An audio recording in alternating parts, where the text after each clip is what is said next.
Chers étudiants, sabah al-khair. C'est avec un réel plaisir que je vous retrouve dans le cadre d'une nouvelle intervention relative au complément de votre formation en matière de politique monétaire. L'étude de la politique monétaire a été réalisée sur la base de 3 éléments.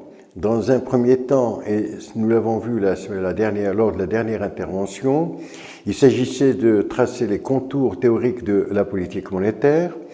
Puis, dans un deuxième temps, nous avons abordé les grandes lignes de la politique adoptée par le Maroc durant les 20 dernières années. Et aujourd'hui, il nous appartient de tracer les grandes lignes, les aspects généraux de la politique monétaire, c'est-à-dire ses objectifs et ses instruments. Comme nous l'avons vu lors de la dernière intervention, la politique monétaire menée par Banque al-Maghreb a évolué depuis 1959, date de sa création, pour se focaliser depuis des années sur la réalisation d'un objectif majeur, en l'occurrence la stabilité des prix, la lutte contre l'inflation. L'objectif recherché est un taux d'inflation inférieur à 2%. On y est parvenu. Banque al-Maghreb y est parvenu. Le taux d'inflation est inférieur à 2%. Nous en sommes ravis. Nous en sommes ravis parce que le pouvoir d'achat des consommateurs est préservé, parce que la baisse du taux d'inflation correspond en principe à un accroissement du pouvoir d'achat. Et après, s'il n'y a plus d'inflation, que va décider Banque al-Maghreb? Continuer à être un fidèle partisan du monétarisme? Continuer à penser que l'inflation résulte d'une quantité excessive de monnaie en circulation, excessive par rapport aux besoins de l'activité économique, alors que l'observation des faits a démontré et démontre qu'il n'y a pas de lien, il n'y a plus de lien entre la création monétaire et l'inflation. Malgré cela, Milton Friedman survit. Le monétarisme survit, malgré le fait que la thèse monétariste soit démentie par les faits. La quantité de monnaie en circulation n'influe plus sur le niveau général des prix, tout simplement parce que le monde a changé. Il existe actuellement et depuis quelques années des facteurs structurels qui vont à l'encontre de la hausse des prix. Et 2 facteurs essentiels. 1, la mondialisation. 2, la transformation numérique. En fait, les turbulences et les déséquilibres que nous traversons devraient nous amener à douter de l'efficacité des thérapeutiques classiques. Ces turbulences devraient nous amener à revoir nos certitudes, car les incertitudes sont là, elles sont plus pressantes et le mode de gestion des incertitudes n'est pas identique à celui des années 80, ou des années 2000, ou des années 2010, ou des années 2015, ou de l'année 2019. La crise est là. Faut-il revenir à une politique monétaire conventionnelle, eu égard à la crise qui prévaut et la dégradation profonde du contexte économique? La réponse n'est pas évidente. Elle nécessite d'abord et avant tout une redéfinition du devenir de ce pays, de notre pays, et donc l'existence d'une relative visibilité. Depuis les années 80, dans le monde et 90 au Maroc, on a remis notre destin au mécanisme du marché. Actuellement, dans le monde, on s'accorde à avouer l'impuissance à expliquer, et ce aussi bien les libéraux que les keynésiens, l'existence de taux négatifs, c'est-à-dire l'existence d'argent gratuit. Oui, argent gratuit. Malgré cela, les investissements demeurent faibles. La demande demeure faible. Il y a donc nécessité de promouvoir la demande. Ceci est-il annonciateur de la fin du cycle néolibéral? Cycle qui a démarré au cours des années 70 en Grande-Bretagne et aux États-Unis et qui a permis l'existence d'un seul et unique système. Un système où le marché est roi. Un système dominé par le marché. Un système où il n'existe plus de frontières. Un système qui se caractérise par de plus en plus de libéralisme économique et de plus en plus de libre-échange. Et un système qui a permis à la Chine, nationaliste et communiste, d'adopter l'économie de marché et de devenir l'usine du monde, une superpuissance économique. Un système qui, en favorisant les délocalisations, a permis une croissance du commerce mondial 4 fois plus vite que celle des PIB. Mais un système qui a engendré plus d'inégalités sociales, un système qui a fait basculer les classes moyennes dans la pauvreté, un système qui a élargi la base de la pauvreté et permis la constitution d'une super élite sociale. Maintenant, que faire? Revoir sa copie, comme nous l'avons déjà dit. Nous avons besoin d'un État plus efficace. Nous avons besoin d'un État qui pense local. Nous avons besoin de développer notre demande intérieure grâce, entre autres, à une politique monétaire accompagnant une politique budgétaire sur la base du go de la relance. Une politique monétaire conventionnelle ou non conventionnelle. Il nous appartient alors de déterminer tous les aspects généraux de cette politique à travers la détermination de ses objectifs et de ses instruments pour préciser par la suite quelques pistes ou quelques propositions. Politique monétaire. Comme nous l'avons précisé dans le cadre de la détermination des objectifs de la politique économique, il nous appartient de préciser que la politique monétaire poursuit les 4 objectifs définis par Nicolas Kaldor, en l'occurrence une croissance économique, un taux de chômage réduit, un taux d'inflation réduit et un relatif équilibre de la balance des paiements.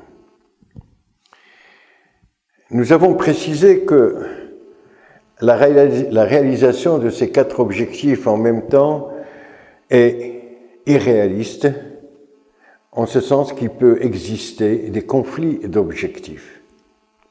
À titre d'exemple, la recherche d'une croissance économique peut être génératrice d'inflation et, d'un autre côté, une politique anti-inflationniste peut freiner la croissance économique et c'est exactement ce qu'a fait Banque Maghreb.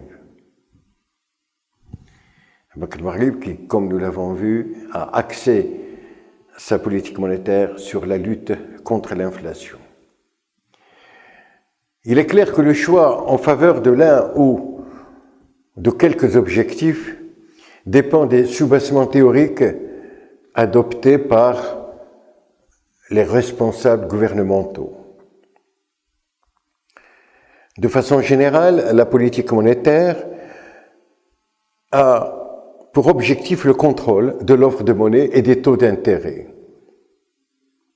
Et ce contrôle de l'offre de monnaie ainsi que du coût de cette monnaie, c'est-à-dire des taux d'intérêt, doit être compatible avec les objectifs de la politique budgétaire. On constate à ce niveau-là, encore une fois, que le policier mixte dont nous avons parlé lors des dernières séances nécessitait, avais-je précisé, un certain consensus à propos des objectifs et des moyens et de la politique budgétaire et de la politique monétaire. En conséquence, dès le départ, il y a lieu de préciser que la réalisation de n'importe quel objectif de la politique économique à travers la politique budgétaire ou la politique monétaire nécessite impérativement un accord entre le gouvernement en charge de la politique budgétaire et la Banque centrale en charge de la politique monétaire. Il est vrai que les banques centrales disposaient d'un rôle fondamental, en ce sens que, contrôlées par les pouvoirs, par le pouvoir politique, par les autorités politiques, elles devaient définir un certain nombre d'actions à même de permettre la réalisation des objectifs déterminés par les autorités politiques. Cependant, depuis le début des années 70, en Grande-Bretagne et aux États-Unis, puis par la suite dans le reste des pays européens, et à partir des années 90 au Maroc, on a assisté à une évolution du système financier mondial qui a engendré des modifications radicales en matière de politique monétaire. Dans la mesure où les banques centrales ont adopté le monétarisme, d'une part, et acquis leur indépendance vis-à-vis des autorités politiques. Mais, parallèlement à cela, on a assisté à un développement du processus de désintermédiation et donc à un passage relatif d'une économie d'endettement à une économie de marché financier. On a donc assisté à l'émergence de nouvelles modalités de financement, plus particulièrement de financement désintermédié, accompagnées d'une déréglementation et d'un décloisonnement au niveau du système bancaire. En principe, la déréglementation et le décloisonnement et la désintermédiation devaient déboucher sur une réduction du pouvoir de la Banque centrale, une réduction du rôle de la Banque centrale dans le processus de financement de l'économie. Je dis bien en principe. Nous verrons par la suite que ce n'est pas le cas. Dans le cadre de cette intervention, donc, il m'appartient de déterminer dans un premier temps les objectifs de la politique monétaire. Comme nous l'avons déjà précisé, la politique monétaire a pour principal objectif, une croissance équilibrée, c'est-à-dire un processus de croissance accompagné d'un faible taux d'inflation, accompagné d'un faible taux de chômage et accompagné d'un relatif ou d'un léger déséquilibre des relations avec l'extérieur. Pour réaliser ces objectifs, l'économie doit disposer de liquidités nécessaires à son bon fonctionnement. Et c'est dans ce cadre que le rôle des banques, le rôle du système bancaire est déterminant.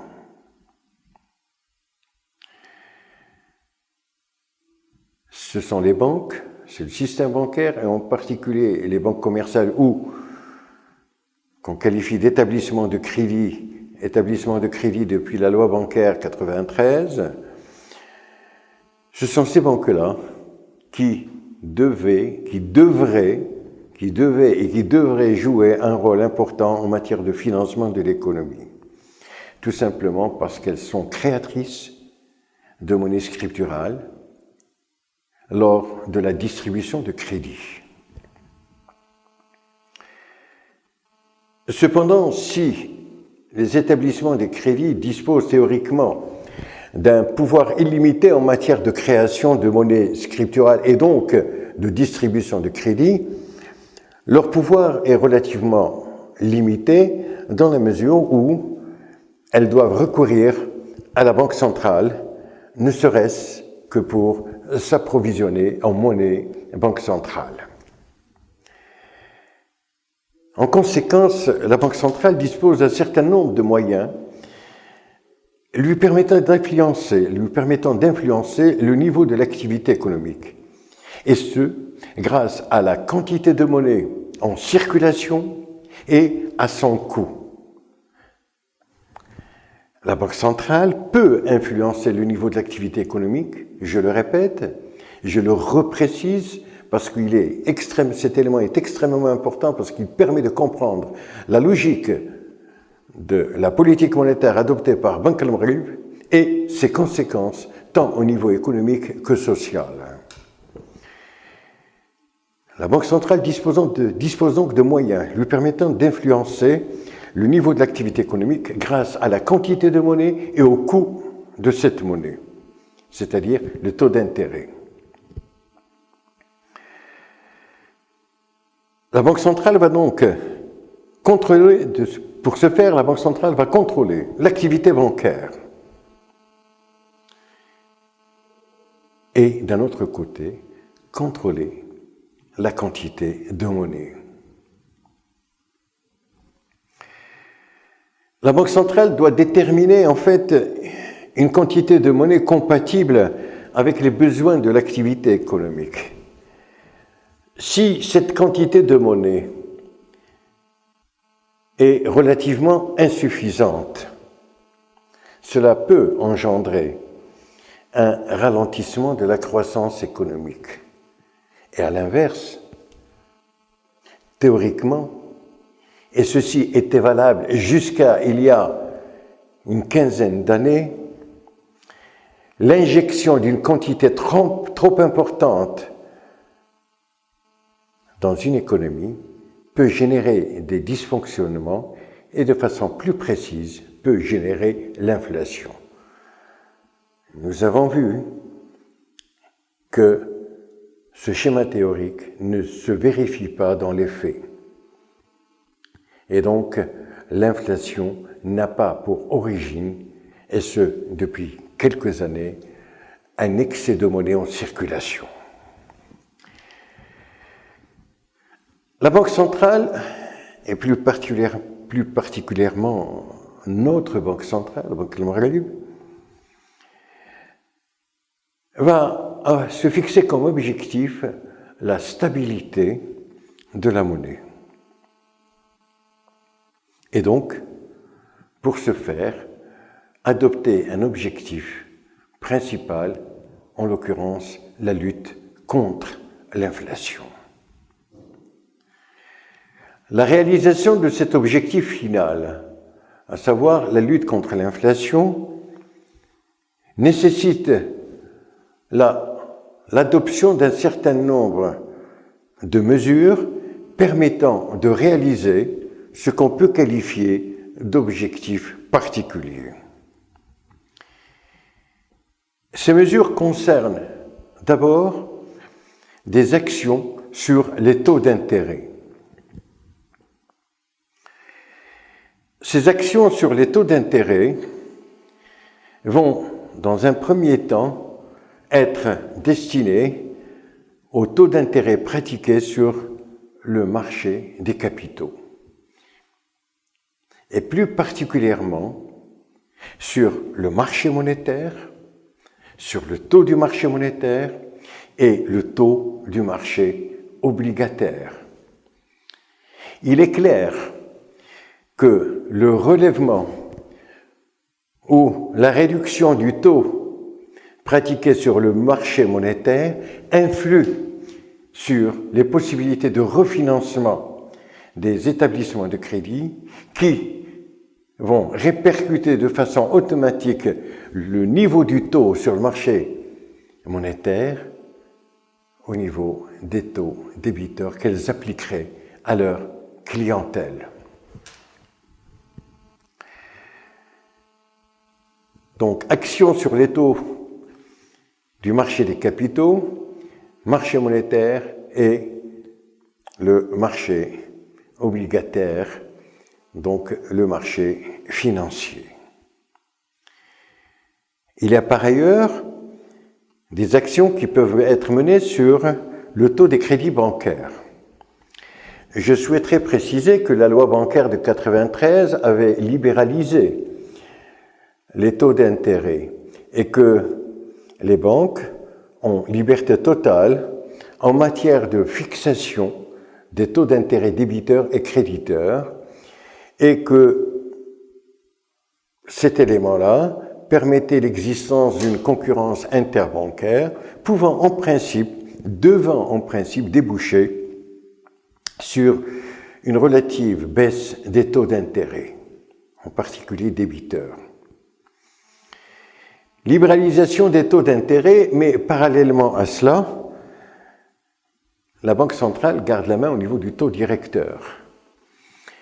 Et nous avons précisé que ce taux directeur a été pendant longtemps maintenu à 2,25%, et cela malgré les demandes expresses des opérateurs économiques, tout simplement parce qu'un taux directeur à 2,25, auquel s'ajouteraient d'autres frais, d'autres coûts, fait que le crédit bancaire coûte cher dans un pays comme le nôtre, que ce soit aux ménages que pour les entreprises, dont 95% sont des petites et moyennes entreprises, et qui devraient constituer le noyau de la création de la richesse dans notre pays. En conséquence, le niveau du taux directeur de 25 a un impact, une incidence sur les taux appliqués par les banques, par les établissements du crédit. Le troisième type d'action concerne les actions sur les taux administrés, aussi bien créditeurs que débiteurs. Je souhaiterais là encore préciser que ces actions au niveau des taux administrés n'ont plus de raison d'être depuis la loi bancaire de 1993 qui a déspécialisé les ex-institutions financières spécialisées, d'une part, et d'un autre côté, a fait en sorte que ces établissements deviennent, au même titre que les autres établissements de crédit, assujettis au même régime juridique.